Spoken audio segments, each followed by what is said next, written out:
Thinking half the night, like what is the most important drill, and it was for a specific situation, and that got me thinking like what's the most important drill that you guys could do as a group, so like it's something I can give you guys to go away and take away and practice.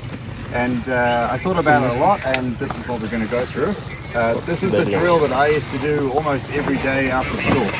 So when I was a kid, I had it figured out that if I rode my bicycle to school and I sprinted all the way home as fast as I could have my riding gear on before the school bus went past. And this is the drill that I always used to practice. So the goal here is to be able to do a perfect figure of 8, but all the way hard on the steering lock, as tight as the bike will go.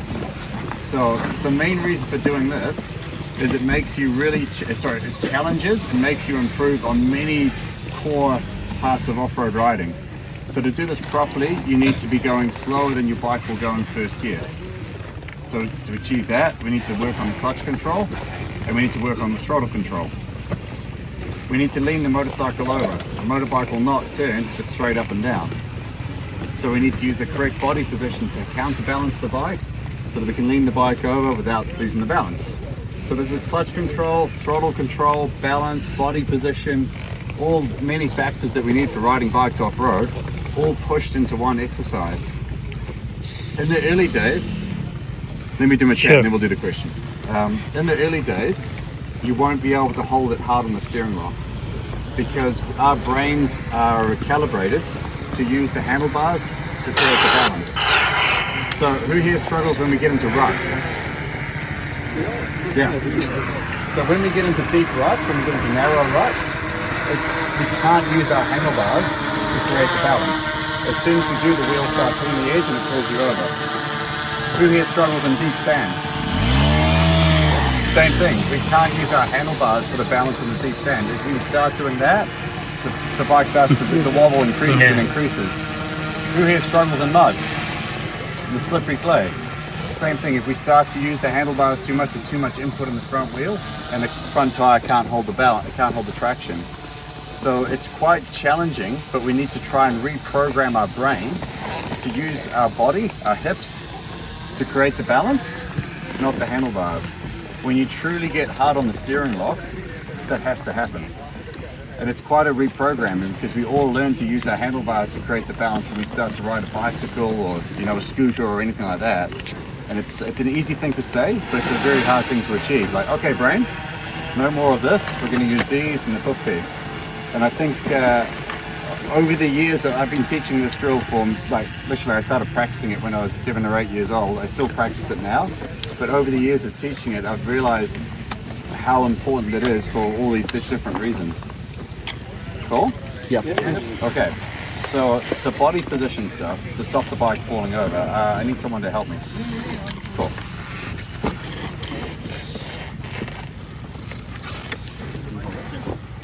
Okay, I want you to come over here and I want you to hold the, sorry, let me show you. Hold it, no, wait a second. I want you to hold it like this, and I want you to keep your head up, and I want you to look at these guys as much as you can without the sunglasses.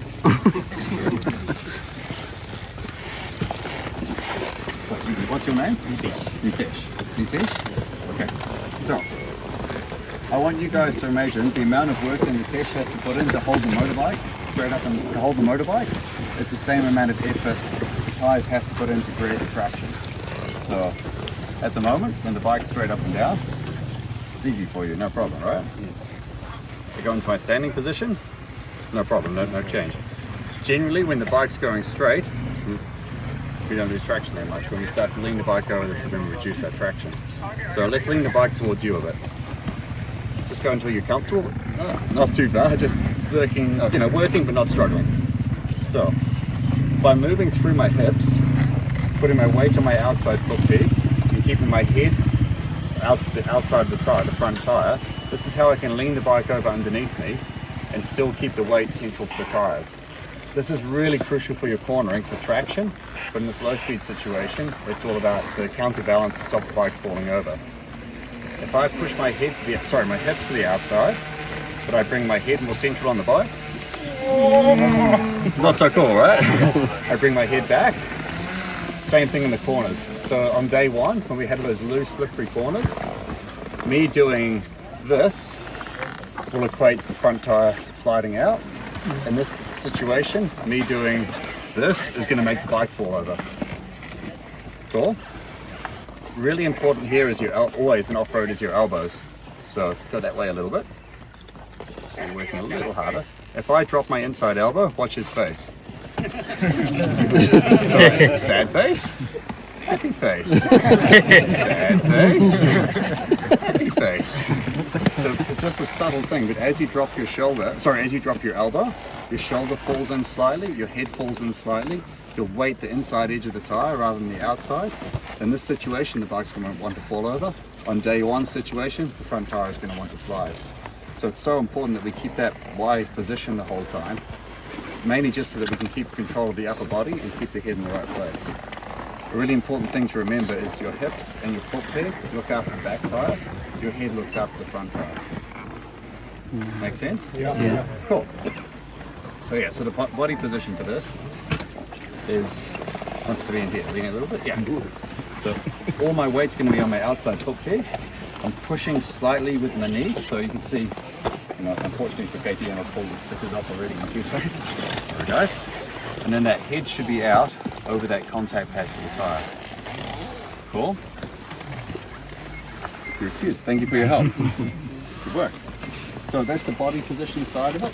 The engine is very, very important for motorcycling for many, many reasons. It's a really big part of your stability, but it's also a huge part of your maneuverability on the bike. So if my hips are tucked underneath me like this, two things happen. Number one, I lose the ability to move my weight around.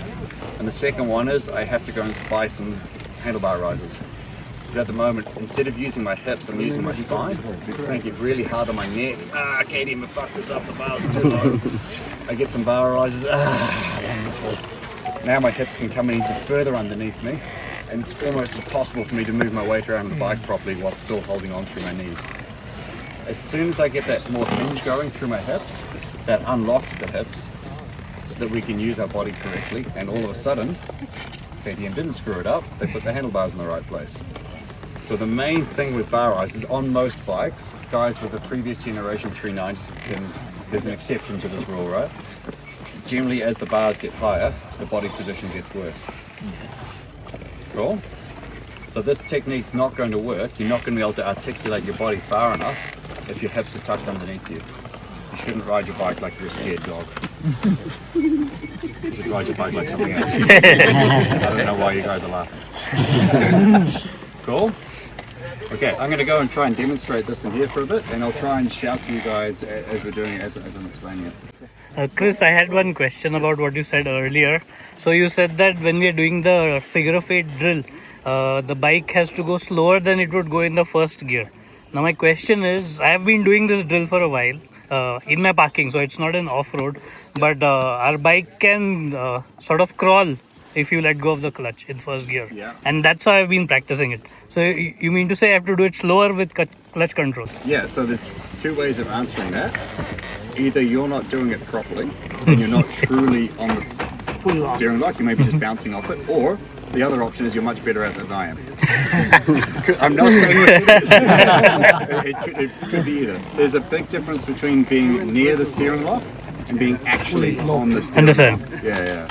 So when we teach this and we have hours to play around with this, don't go straight for the steering lock. If you go straight for the steering lock, your brain's going to because you've lost the ability to balance that in your normal way, and you're going to hit the ground. A mistake I made with this years ago, I didn't explain that part of it, and I was in Japan, and this is the first time I did schools in Japan. I hadn't clued into how literal Japanese people take everything. Everywhere else I teach this, people will slowly ease up the steering lock, but in Japan, hey, teacher says full lock it is. And I'm busy talking like this, that everyone's practicing behind me, and there was the boss man of KTM Japan, and his eyes just getting bigger and bigger. What's going on? Well, the entire school's lying on the ground. It is okay to build up to that over time. Don't expect to be able to just go clonk straight away. No, I need to pay attention how much I'm locking the turn. Yeah, that's something I probably missed my mind.